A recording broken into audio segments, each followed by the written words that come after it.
Hey, what's happening, gamers? It's K-Wing here, providing yet another informative video guide, walkthrough, let's play, whatever, on Batman Arkham City for the PS3, 360, and PC. If you like what you see, then by all means, please rate this video, comment, and subscribe. Though if you like Batman, rate this video anyway, don't let the Joker win. Well, on to the episode already in progress. Hey, what's happening, gamers? Welcome back to Batman Arkham City, talking about Batman stuff. Of course, I got kind of interrupted by the thug that just kind of talked. But, yeah, we're just going to be hanging out. We'll talk a little bit about Dark Knight Rises and some other fun stuff. Some stuff. We've got I've got my tea here to keep me awake. Yep. Did that guy just litter? He littered! Take him out. Prepare to face the hammers of justice. I missed him. Yeah, cower in fear as I walk through the snow. Ow.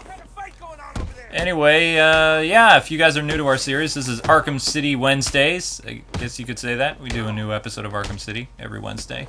Yay. More or less. Yeah, what costume are you wearing again, hon? This is Batman Year One. It's actually a favorite of mine, based on the Frank Miller novel of the same name, and of course the movie that came out on the DVD a little while ago. Or it was a while ago now, yeah, wasn't it? a while ago, quite a while ago, but hey, there were some elements of that Batman Year One in the movie. Which one?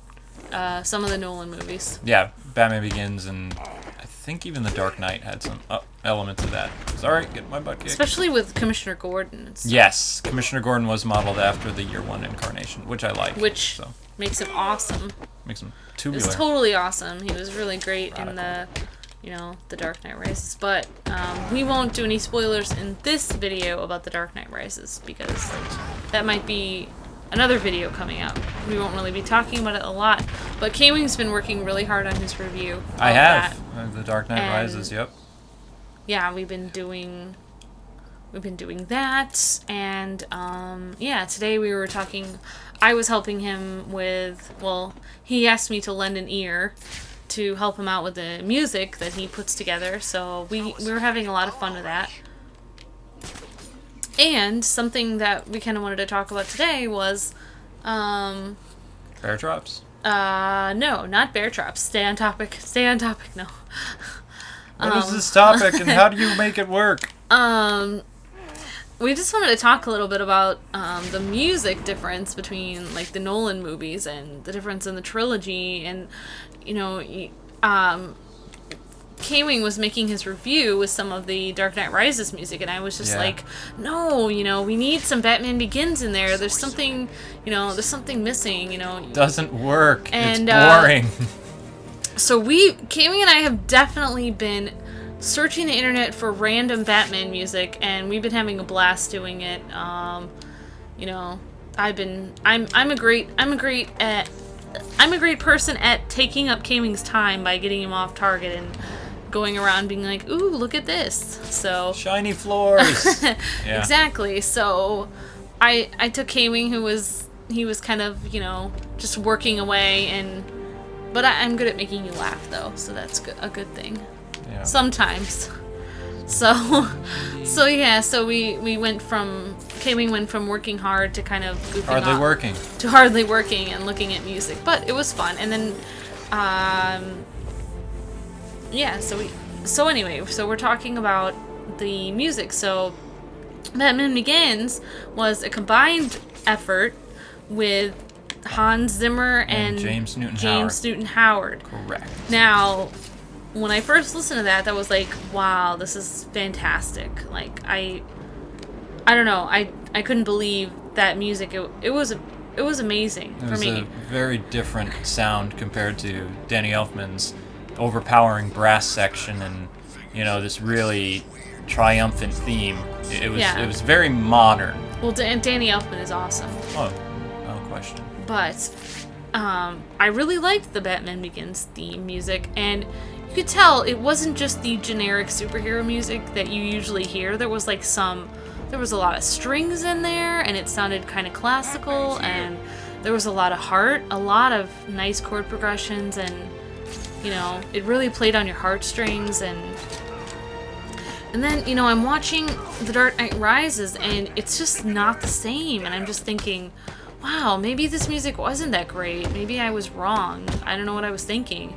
And then I realized, K-Wing tells me, James Newton Howard didn't do it on the third movie. And it's like, really? He had other obligations. He was working... I mean, I heard... There was a rumor that he and Zimmer kind of had a falling out, but he was also the one who did the music for, of course, Green Lantern. So Zimmer was actually working on The Dark Knight Rises music around the same time that, Newton was finishing up Green Lantern and some other projects that he was doing. I see. But yeah, they did it together, and everyone attributes a lot of people attribute the Nolan trilogy to Hans Zimmer, when really the heart of the music is this James Newton Howard, the seasoned composer. Who's actually, he has a lot more experience than Hans Zimmer, and he writes all the underlying, which I would call the meat of the actual composition. And, you can have big brass overtones, and that's Zimmer right there, but if you really want to listen to the heart of the music, that's James Newton Howard. And, I was surprised they didn't have any of his music in The Dark Knight Rises, because even sticking some of the old music from, Batman Begins or something, would have made the trilogy feel more complete. Yeah, it would have been more cohesive with the music. I mean, it was complete with the actors and the script and the storyline, but when it came to the music, it was just like something didn't seem the same. Something didn't click. It wasn't the same. It didn't go together. It was like it seemed like a whole different composer, which it was. It was. I mean, there were a lot of instances, especially talking with fellow critics and things, and especially my own personal experience with the film. There were a lot of pieces of the music that just didn't really work with the scene. A good example is the first confrontation between Bane and Batman. The epic boss battle is pretty much just all percussion, and then, you're expecting the theme to become more, or, something to happen, and all it does is the music just gets louder. It goes from ambient to being much louder, but there's no melody, there's no heart, there's no soul, there's nothing. And right when the point where Bane is lifting Batman over his head, it felt similar to the Joker theme, which was just, nothing really exciting. Yeah, it was just like filler. Yeah, this is supposed to be a heart-wrenching scene where Batman is beaten by Bane. It's supposed to be something that the audience is like, this is impossible, and the music is just kind of, it's there. It's there. I can't even go into what I think about that music, because it's just like, I'm so mean when it comes to it. I'm just like, man, if he could compose music, anyone could, because it's just the way his chord progressions are just up and up and up. It's just like going up a half step and up a whole step and up a half. It's just like you keep going up and up and up and up. It makes me feel so bad for the Superman fans for Man of Steel. Yeah, exactly. Like if he's doing that, I would love James to do it all himself, but Zimmer, it's just like, I think that my opinion is maybe people got the idea that he really did most of it for the first movie, so people didn't really need James, but really they did, and it really shows. Batman Begins is one of the best, I would say, out of the 2000s decade. It's one of the best film scores of the decade. And it was Newton's work, most of it. Well, yeah, I mean, to people who are listening to us, I would encourage you to go on YouTube and just, listen to the Batman Begins theme. And then listen to the Dark Knight listen to the Dark Knight Rises music and tell me you don't hear a drastic difference.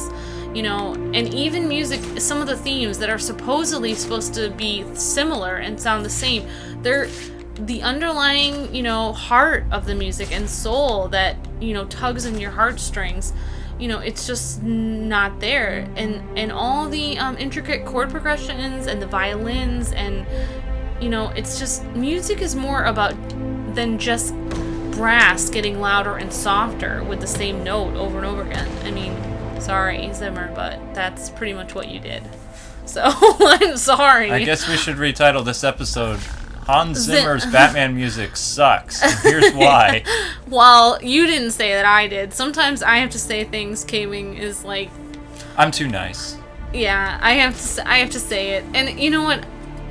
Yeah, that's why we can't do things live, because K-Wife has to be, edited sometimes. In every sense of the word and the feeling of the movie, I have to say that The Dark Knight Rises is the best of the trilogy. However, you know, looking at what you guys and gals heard in the film, a lot of the really epic stuff that could have been, you know, insane cinema, especially for future generations, is going to be lost with time, because this movie is not going to hold up with repeated viewings. Well, just like The Dark Knight didn't. Just think about movies that have lasted the test of time. I mean, you have the Keaton movies. Star Wars. They were composed by an amazing composer, you know. And the movies are average. The script writing, everything about the film is average. Think about a movie that people love to see at Christmas time, Home Alone. That movie is just a regular movie about... I mean, it has some great acting in it and stuff like that. And, you know... I forgot what his name is again. The kid who plays Kevin. Macaulay Culkin? What is his name? Oh, man. Kevin. I'm so bad. Well, I know what his name is, but I forgot what the actor is that plays his name. Macaulay Culkin. Yeah, Macaulay Culkin. That's... Okay. But, you know, he was definitely a... You know... He was definitely, you know... one of those kids that lit up the screen. But besides that, you know, there's a lot of movies like that. But what makes it a classic, John Williams' music, is in that movie, you know. Well, Williams did compose that one, yeah, didn't he composed that. That's why so many people love it. And if you listen, you know, to some of your favorite movies and you're just like, I don't know why this movie just touches me. It's like, just think about who composes it, you know. So, yeah, but definitely, I mean, the Star Wars themes, John Williams, obviously. Indiana Jones, but,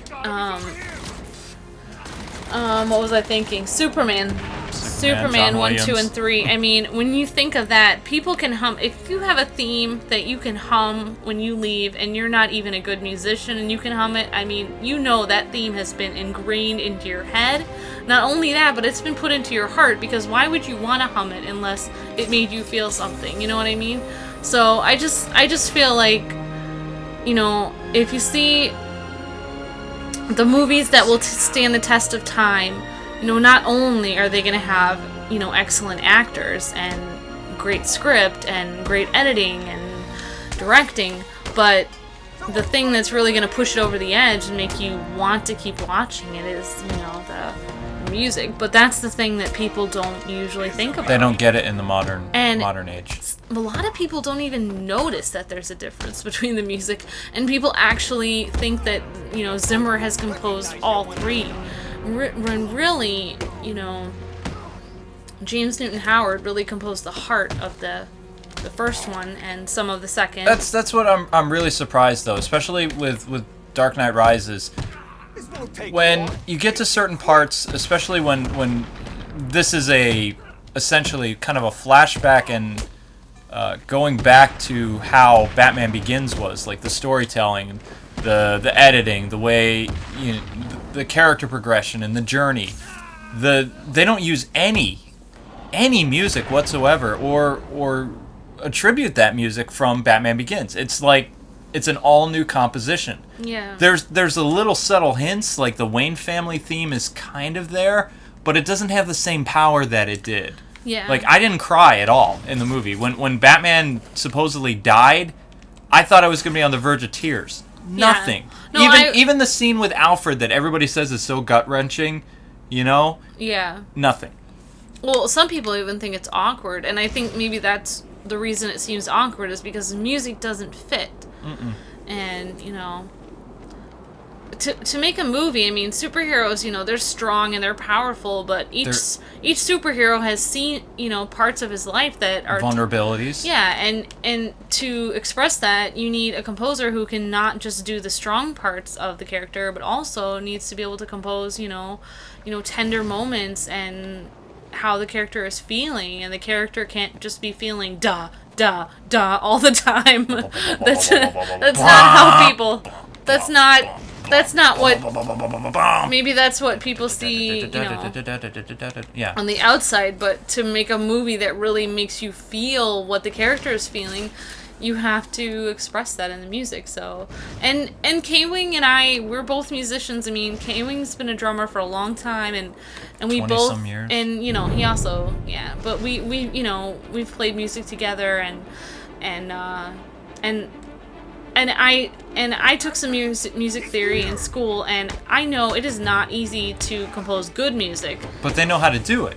Yeah, you have to know how to do it, and you know, K-Wing was telling me he's listening to the two themes, and he's like, I can't figure out what the difference is. And I'm like, let me tell you what the difference is. I mean, it's when you compose, you know, the intricate, like, all those little chord progressions that are underneath, plus the theme that's going over the top of it, that also fits with the chord progressions, and you put your heart and soul into it. I mean, that's a lot that has to go into it. I mean, these chord progressions are like very, very intricate. You know, there's certain rules of, you know, how you can, you know, you have to make dissonant chords, and then you have to resolve them, and you know, you can go up one step, and you can go, you know, down a third, and then you can only go, you know, to the one chord after you resolve it from the 7 or the 5. I mean, these rules, I mean, if you study music theory, I mean, it's like taking very advanced math classes, but then you also have to put your heart into it. I mean, it's not easy to compose music, but some people, I think, go through... Not good music, anyway. Yeah, it's not... You know, but what you have to look at is the original composers, the people that we study today, like Bach, Beethoven, Schubert, Strauss, all these people, Brahms. We looked at their music, Mozart, obviously. Oh my gosh, cannot forget him. But, you know, we looked at their music. I mean, I studied music theory, and, you know, you have to... The way that they found out all these chord progressions is you look at what Bach wrote, and you're like, oh, this is how he did this. But with the old composers, they just did it from their heart. You know, they weren't thinking all these chord progressions and stuff. I mean, they went with their own, you know, master composer, and they probably had to go through more work than most, you know, composers have to go through today, because they had to write everything out by hand, and they had to, you know, think about it in their head. You know a lot. Yeah. Yeah, that's a lot. It's a Midwest thing, isn't it? Sorry, but you know, okay, now I must have ADD because I just got off topic. But I'm just saying, you know, even though, you know, they probably had to go through more work than us. You know, today we have computers that you can write the notes on the computer and all this stuff. Yeah.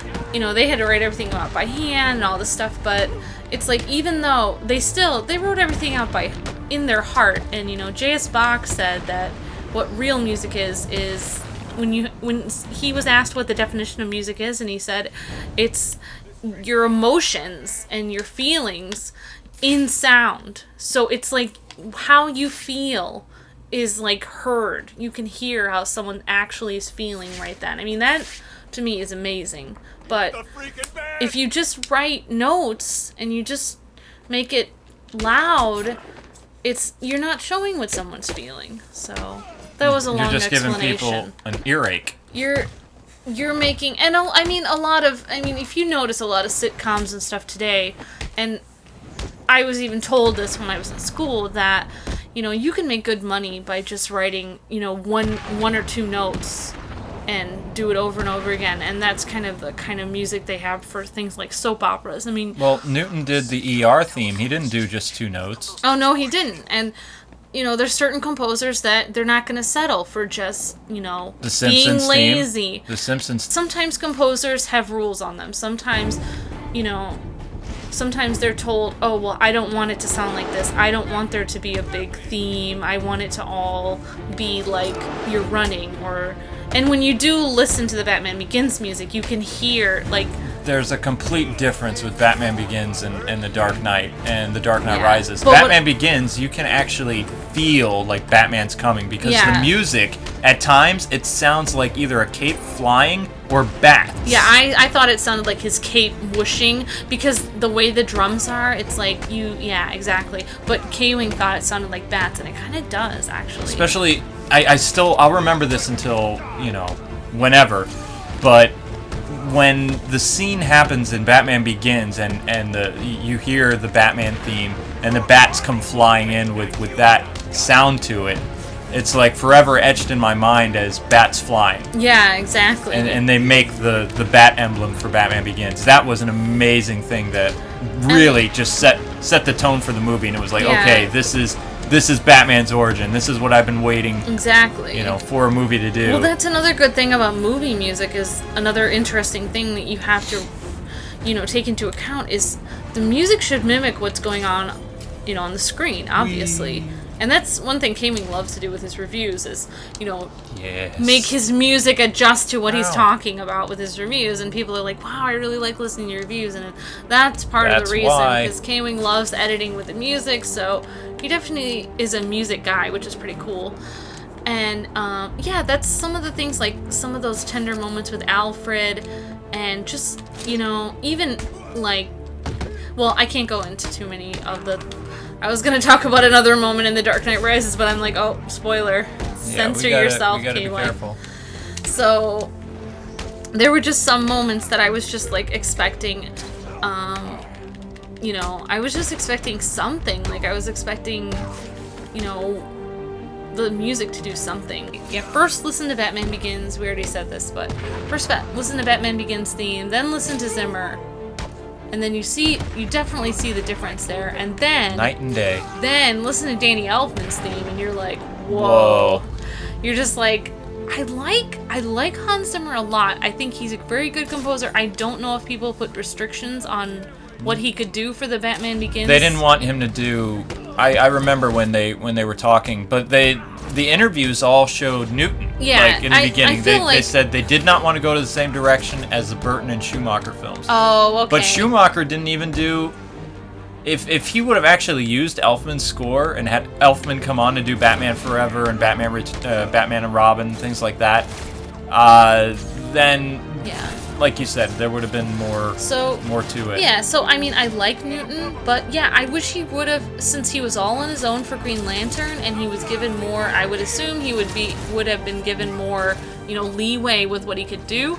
I wish he would have written an iconic Green Lantern theme, that would last for ages. And then carry through, and maybe even other people would use it later on, the way people use Danny Elfman's Batman theme. I mean, it was...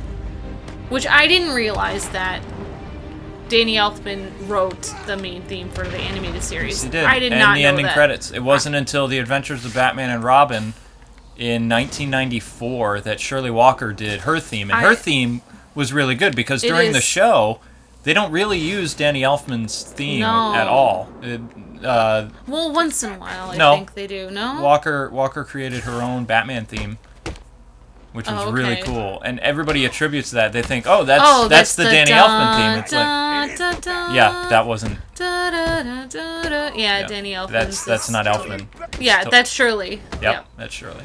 But I thought that she did the entire. I thought Shirley Walker did all of the animated series, which she didn't. Danny Elfman did the main theme. He was hired by Fox to do the theme song, and since they were going the same direction as Batman, what he did is he just changed up the theme a little bit. He added a little bit more percussion and did some other things. Yeah. But what people don't understand is Shirley Walker was Elfman. I mean, Lord rest her soul. She was Elfman's understudy. Yeah. So she worked with him on Batman Returns and Beetlejuice and things like that. You listen to her theme and it's like, wow, it's amazing. She's not afraid to, make a bold statement with her music, so I like it. It's, you can't miss the theme. I like that kind of music. I'm kind of an old school kind of person when it comes to that. So. Alrighty. Well, we hope you guys and gals have enjoyed this episode. This one's a little bit different, but we wanted to talk about this kind of stuff because it really interests us. The music is just as big a part of who Batman is than, you know, the shadows and things like that. And there's been so many alliterations of his theme and who he is. Some more prominent, some more, you know, you can remember more, and it's just, you know that when you hear that, it's Batman. So since there's been so many different kinds, and The Dark Knight Rises is in theaters, I'm just disappointed with what the end result was for the trilogy. I wish that they could have kind of expanded. I know Newton wanted to do more with the Batman theme as the series progressed, but Zimmer felt that Batman's theme should only be like 2 or 3 notes because Batman is an unfinished character, which is not true. Right.